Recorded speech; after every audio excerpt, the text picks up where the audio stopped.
Welcome to episode 277 of the 2-Minute Warning. Today I'm looking at the Philadelphia Eagles firing their head coach Doug Pederson. We saw this in the news, pretty big news for the Eagles, and really that's kind of a big replacement. Even if Doug Pederson wasn't the right guy for the Philadelphia Eagles organization, his shoes still need to be filled, and the Eagles need to have a guy to look up to moving forward. I've heard news that with the firing of Doug Pederson, that Carson Wentz has a significantly higher chance of keeping Carson Wentz. To me, I'm not sure that really correlates because I'm not sure the owner and general manager still want to pay $35 million for a quarterback that will more than likely sit on the bench. I like Jalen Hurts moving forward for the Philadelphia Eagles. He just gives the whole team a new presence, new energy, and a new motivation to really look forward to. And he has a really good playing style that I think can really develop into winning some games and winning the NFC East and not winning it from being a 7-9, 6-10 team, actually becoming a great 9-7, 10-6, 11-5 team. So while I think Carson Wentz has talent, I think he should move on. Maybe go to the Steelers, maybe go to the Colts, maybe go elsewhere. I think the Eagles need to invest all they can into Jalen Hurts and surround him with some weapons in the draft and free agency for sure. Cutting or trading Carson Wentz will definitely save you some money and give you more money to surround Jalen Hurts around the team. However, no matter what you do with the two quarterbacks, you still need a coach to coach the team.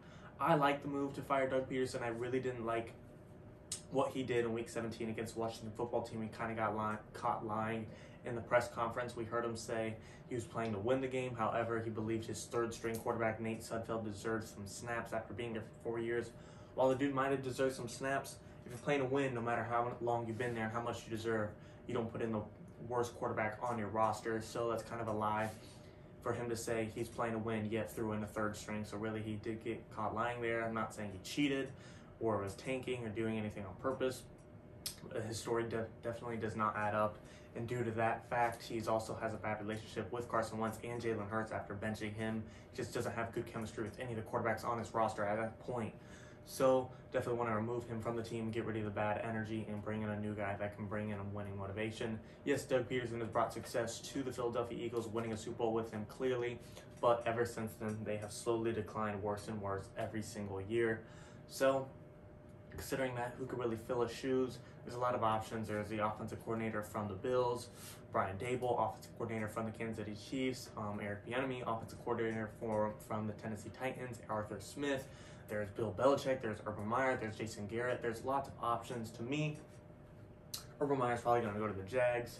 Eric Bieniemy, I think, has already done all his interviews, and he's not going to start looking at the Eagles.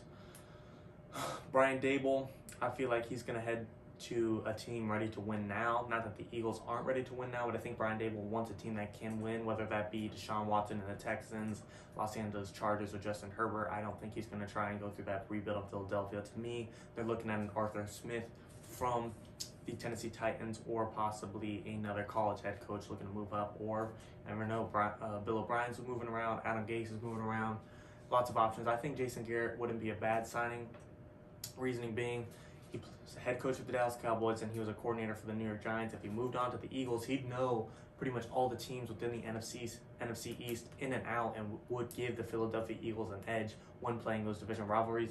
Now, I know Jason Garrett has kind of had a bad history, and his record isn't the greatest in his last few seasons. However, if you look at it as a whole, it really isn't that bad, and he has had success in the past, and I do think he wouldn't be a bad option for sure. While he might have gotten 13-3 with Dak Prescott's rookie year and then declined after, even if you look at the Cowboys now with Mike McCarthy, it's not like they've done better since they moved on from Jason Garrett. So really, maybe Jason Garrett wasn't the problem. It was just the Cowboys overall. Not trying to defend Jason Garrett and say he is the right guy for the Eagles' jobs, but I do think he's definitely a candidate you should look at and consider 100%. No matter what, as long as you bring in an NFL head coach that really doesn't have an issue with the quarterback, doesn't lie in press conferences, doesn't avoid questions, is pretty straightforward with their future, who they have under center, who's going to be their quarterback in the future. I think that's just an upgrade overall, no matter his playing style. Yes, it's important, but it's really just a work ethic and personality was the biggest problem for Doug Pederson and the Eagles. No one is really getting along with him, and I really think that's the most important thing you got to look forward to moving forward. So, to me, that's my list of coaches that they should really consider. I think Jason Garrett's definitely one potential coach they could definitely get use out of, but anything's possible. I think coming into the draft, they need to pick a quarterback, even if I'm wrong and they want to stick with Wentz. You need to still surround him with some weapons, get him an offensive line, get him receivers. Defense, yes, it could use some work, but it's definitely much better than the offense, and you could leave it alone if you had to pick one thing to not really worry about. Stuff with that defense, they're definitely well-rounded. That offensive line, though, and the receiving core, Carson Wentz and Jalen Hurts, no matter who you pick, has no one to throw to and really no one to protect him. Miles Sanders, great back in the backfield, a receiving core. Alshon Jeffrey has butterfingers. Deshaun Jackson's always hurt. Zach Ertz might be leaving. Dallas Goedert's solid, but you can't win a team with just Dallas Goedert. Jalen Reagor, still young. He might turn into a star, but as of this pace, he's not looking fantastic by any means. And then the rest, O-line, just overall, Jason Peters way too old, way too injury prone. That entire offensive line is injury prone. They really need to focus on the offense no matter what path they go through, no matter what coach they pick. That offense definitely needs an upgrade, and I think possibly they're just a receiver away and 2 tackles away from being a legit playoff team, considering them being in the NFC East for sure. I think the Eagles have a bright future if they make the right moves, but really the coach and the offensive weapons they need is the main priorities for now. I think they should consider Jason Garrett, Brian Dable, Eric Bieniemy, Arthur Smith, whoever's on the table, consider them all. Everyone's pretty much an upgrade from Doug Pederson from here. Let me know what you guys think in the comments. Any other videos you want to see, 2 in the morning.